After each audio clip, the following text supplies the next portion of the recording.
create the ideas in the first place, and that takes time to build.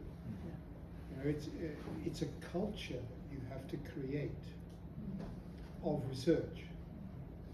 And you have to choose the areas because you're a small country, you can't cover everything. And that advice normally comes down from government and the policies of your country. Where do they want to be and what areas do they want to focus on? And then to follow that up with training and funding into universities to create a research area and fund it well. And that's critical as well because you're competing with big boys, you know. So I discussed that, and partnering across the world, I think, is something, you know, I mentioned, and the reason I put that slide in about Singapore was that is what we have done with Singapore, and it was very successful for that university. It created a photonics center, which is now one of the well-recognized areas in the world.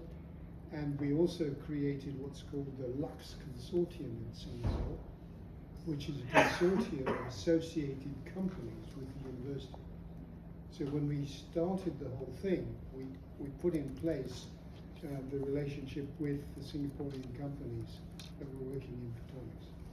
And that was very powerful. So like I said, it takes time. That's the other thing that you need to recognize. You know, you won't create a research culture overnight. It can take years and years to do that. Hiring the right people, I noticed in some of the universities in Vietnam I went to, they had a number of Westerners, Europeans and Americans that import that culture with them. The other point I would make is that, and I spent quite a lot of time in India as well, is that actually it's a two-way process.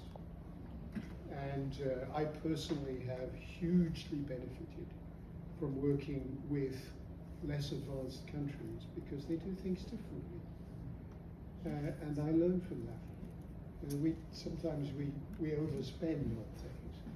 You know, I'll give you an example. Frequently, a student will come to me and say, you know, I pass an idea to a student, and they come back and say, I need £100,000 budget because I want to buy this machine and this computer program and this and the other.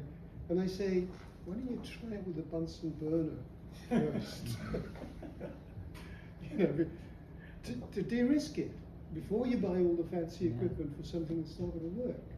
And you know, and I learned that. Because I was brought up in Africa.